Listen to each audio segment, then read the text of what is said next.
કારણ કે આ વિડીયો બનાવવાથી કદાચ તંત્ર જાગી જતું હોય તો કોકની બેન દીકરીની આબરૂ બચી જાય। હવે બેન વોશરૂમ કરવા ગયા તો ત્યાં વોશરૂમમાં રાતના 12 વાગ્યાની આસપાસ 2 માણસો બેઠેલા। એ બેન બિચારા બહુ હાથ જોડ્યા, આજીજી કરીને છેવટે એ બેનને ત્યાં વોશરૂમ જવા દીધા નહીં। જો કોકના કપડાં ખરાબ થઈ જાય ત્યાં સુધી તમે જો રૂપિયાની લાલચમાં કોઈને વોશરૂમ ના જવા દો। મિત્રો, આ વિડીયો તમે ધ્યાનથી સાંભળજો અને પછી તમે મને આ વિડીયોમાં કોમેન્ટ કરીને કહેજો કે આ વિડીયો મેં બનાવ્યો એ સારા માટે બનાવ્યો કે ખરાબ માટે બનાવે। બરાબર, આપણે ભારતના બંધારણ મુજબ કોઈ પણ વસ્તુનું કંઈ પણ ખોટું થતું હોય તો બોલવાનો તમામને હક છે। તો એટલા માટે થઈને હું આ વિડીયો બનાવું છું અને મને બહુ દિલ ઉપર લાગી આવ્યું, મને બહુ મારી લાગણી દુભાણી, મને બહુ ખોટું લાગ્યું, એટલા માટે થઈને મારે આ વિડીયો બનાવવો પડ્યો। કારણ કે આ વિડીયો બનાવવાથી કદાચ તંત્ર જાગી જતું હોય તો કોકની બેન દીકરીની આબરૂ બચી જાય। વિડીયો એટલા માટે બનાવ્યો છે કે એક દિવસ હમણાં 1 તારીખના રાતના 12 વાગ્યે રાજકોટ ડેપોની અંદર એવો કડવો અનુભવ થયો કે એ ટાઈમે ત્યાં ઝઘડો થઈ જાય એમ હતો, પણ વાત થોડીક લેટ થઈ ગઈ। મહેસાણાથી એક બસ આવતી હતી દ્વારકા, એક દ્વારકા બસ જઈ રહી હતી મહેસાણાથી દ્વારકા। હવે આ બસની અંદર અમે બધા બેઠેલા, એમાં મારી સીટની બાજુમાં એક લેડીઝ બેઠેલી। હવે એ લેડીઝને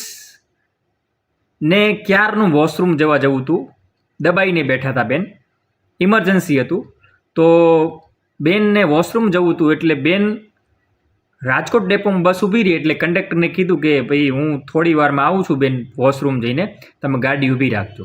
હવે બેન ગયા વોશરૂમ કરવા, રાતના 12 વાગ્યાનો સમય હતો, આસપાસ 12 વાગ્યા હશે। બેન ગયા વોશરૂમ કરવા અને કંડક્ટરે બસ ઊભી રાખી, બરાબર, અને મને કે તમે મારો સામાન સાચવજો, હું આવું છું હમણાં વારમાં।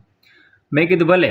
હવે બેન વોશરૂમ કરવા ગયા તો ત્યાં વોશરૂમમાં રાતના 12 વાગ્યાની આસપાસ 2 માણસો બેઠેલા, 2 જણ બેઠેલા, એમને મને એવું કીધું કે 2 જણ હતા। તો એ લોકોએ આ બેનને વોશરૂમમાં જવાની ના પાડી, પેશાબ કરવા જવાની ના પાડી, કેમ કે આ બેન પાસે એમને પૈસા માંગ્યા અને બેન ઉતાવળમાં બહુ એકદમ ઇમરજન્સી હતું એટલે બેન અહીંયાથી પાકીટ લીધા વગર ત્યાં પહોંચી ગયા। તો રાજકોટ ડેપો નવા ડેપોની વાત છે આ। તો આ તારીખ હતી 1 તારીખને રાતના 2 વાગ્યા હતા, 1/9/2025, બરાબર। હવે બેન ઉંમરથી એ લોકોને કીધું છે મને બહુ ફાસ્ટ ઇમરજન્સી છે, મને જવા દો, હું ક્યારની રોકીને બેઠી છું ને આ જગ્યાએ બસ ઊભી રહી એટલા માટે હું આવી છું, બરાબર। તો એ લોકોએ જવાની પાડી ના, કે એ જગ્યાએ એની બેન હોય કે એની બેન દીકરી હોય તો એ શું થાય? તમે વિચારો, આપણે આપણી જગ્યાએ આ આપણી બેન દીકરી હોય તો શું થાય? એ બેન બિચારા બહુ હાથ જોડ્યા, આજીજી કરીને છેવટે એ બેનને ત્યાં વોશરૂમ જવા દીધા નહીં। પેશાબ કરવા માટે સરકારી ડેપોમાં આ લોકોએ જવા દીધા નહીં। રાજકોટનો ડેપો કેટલું તંત્રની બેદરકારી, ઘોર બેદરકારી, બરાબર। એ બેન બિચારા દબાઈને તરત આવ્યા બસ ઉપડી, એટલે અમને તો એમ કે ભાઈ બેન જઈને આવ્યા હશે વોશરૂમ, પછી રસ્તામાં બસ ચાલીને એટલે એક સ્ટોપ આવ્યો, એના પહેલાં એમને મને કીધું કે ભાઈ કે તમારે ક્યાંય બસ ઊભી રહે તો મને જાણ કરજો। મેં કીધું કેમ? તો કે મારે વોશરૂમ જવું છે।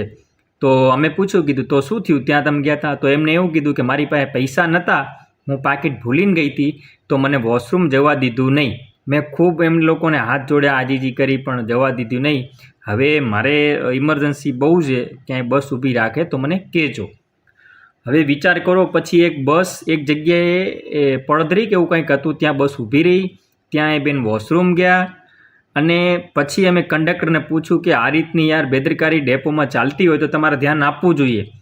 પણ કંડક્ટર એક બેન હતા, પાતળા હરખા નાની છોકરી હતી અને ડ્રાઈવર પણ હતા, એ લોકો પણ એમ કહેતા હતા, આખી બસ એમ કહેતી હતી કે આ ખરેખર સરકાર એમ કહે છે વિકાસ વિકાસ વિકાસ, આ વિકાસ છે? જો મહિલાઓને પેશાબ કરવા માટે રાત્રે તમે કંટ્રોલ નથી રાખી શકતા ડેપોમાં, જો રૂપિયા ઉઘરામાં આવતા હોય, હાલો રૂપિયા આપી દઈએ ભાઈ, અમને તો ખબર છે કે આ દેશ કઈ દિશામાં જઈ રહ્યો છે, બરાબર, આ છતાંય રૂપિયા આપી દઈએ, પણ કોકની ઇમરજન્સી હોય કોઈ દીકરીને તો કરવાનું શું? વિચાર કરો તમે। અને પછી મને ખબર પડી કે આ બેન માસિકમાં પણ હતા. જો કોકના કપડાં ખરાબ થઈ જાય ત્યાં સુધી તમે જો રૂપિયાની લાલચમાં કોઈને વોશરૂમ ના જવા દો તો હું એક રાજકોટ ડેપોની વાત નથી કરતો, આખા ગુજરાતમાં આમ ચાલે છે, આખા ઇન્ડિયામાં આમ ચાલે છે. પૈસા માટે સાલા મૂતરડીની બહાર તમે બેસી રહો અને તમે આવા રૂપિયા ઉઘરાવો. અરે યાર તમને છે ને હવે શું કહેવું મારે તમને, હરામી મરી જાઓ. આના કરતાં છે ને ક્યાંક સંડાસ સાફ કરો ને તોય રૂપિયા મળશે. કોકના લેડીઝોને હેરાન કરો, મરવામાં રૂપિયા કમાવા હોય ને તો કોક મહેનત કરો, મજૂરી કરો. તમે આવી રીતના રૂપિયા યાર ભેગા કરો. કોકની બેન દીકરીઓની ઇજ્જત તો જુઓ તમે.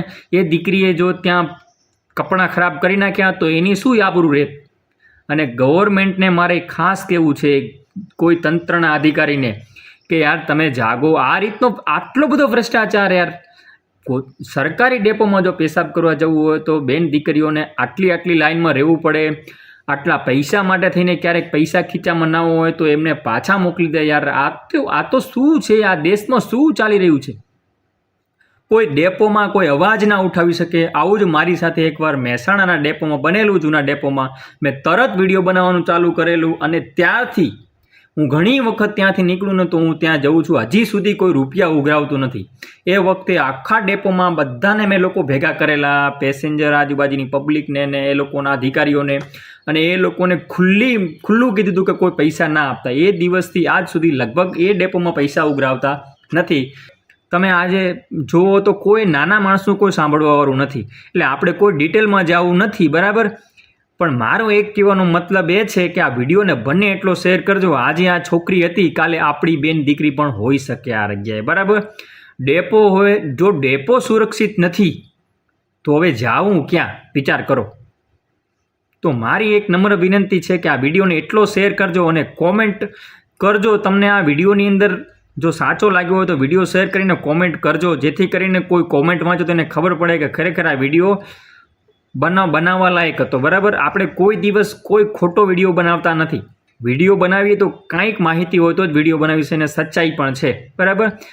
જો આનો પ્રૂફ જોઈતું હોય તો મારી પાસે એ બેનના બસની ટિકિટ પણ છે, બરાબર. અને સમય 1/9/2025 રાતના 12 વાગ્યાની આસપાસ મહેસાણાથી દ્વારકાની આ બસ હતી.